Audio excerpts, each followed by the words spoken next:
حضرت معاذ بن جبل رضی اللہ تعالیٰ عنہ فرماتے ہیں حضور نے ہم سے 10 باتوں کا عہد لیا۔ پہلی وہی چیز کہ اللہ کے ساتھ کسی کو شریک نہ ٹھہرانا، اگرچہ تجھے جلا دیا جائے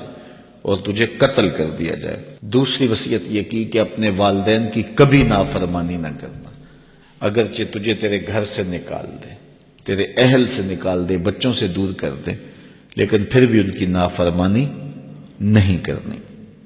کیونکہ والدین کی نافرمانی کرنے والا دنیا پہ بھی رسوا ہوتا ہے، آخرت میں بھی رسوا ہوتا ہے۔ امام غزالی نے لکھا ہے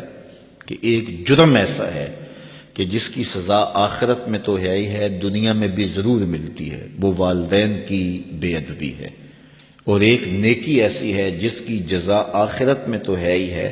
دنیا میں بھی ضرور اس کا صلہ ملتا ہے، اور وہ والدین کا ادب ہے۔ اس شخص پہ نشان لگا لیں جو والدین کا بے ادب ہے، آپ اس کو ذلیل و رسوا ہوتا ضرور دیکھیں گے،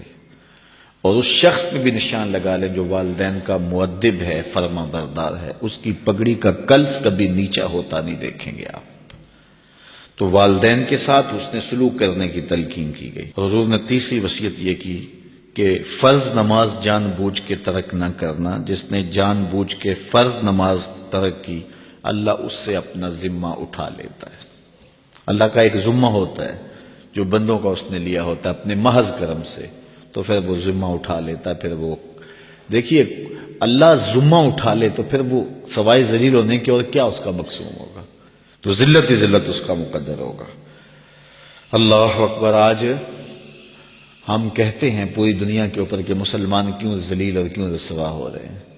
5-7% مسلمان جو ہے وہ نمازی ہیں، تو پھر جب یہ حالات ہوں گے تو پھر اللہ اپنا ذمہ اٹھا لے گا۔ جب وہ اپنا ذمہ اٹھا لے گا تو پھر ہمیں جو مرضی توڑے، جو مرضی مارے، پھر اس کا ذمہ اٹھ گیا تو وہ ذمہ ہم سے اٹھا لیتا ہے اگر ہم اس کے حضور سجدہ ریزیاں نہیں کرتے۔ اور یہ بھی حضور نے وصیت کی کہ کبھی شراب نہیں پینی، اس لیے کہ ہر بے حیائی کی جڑ ہے، اور فرمایا معصیت سے، گناہ سے بچنا، اگر کوئی گناہ کرتا ہے تو پھر اللہ تعالیٰ اس سے ناراض ہو جاتا ہے۔ چھٹی بات حضور نے یہ ارشاد فرمائی کہ جب جنگ میں کھڑے ہو تو پھر پیٹھ دکھا کے بھاگنا نہیں ہے، اگرچہ لوگ کٹ کٹ کے گر رہے ہوں تو میں صلی اللہ العافیہ، اللہ سے عافیت مانگو، یعنی اللہ سے مانگو عافیت، بیماری نہ مانگو، آزمائش نہ مانگو، مشکل نہ مانگو، لڑائی نہ مانگو، جنگ نہ مانگو،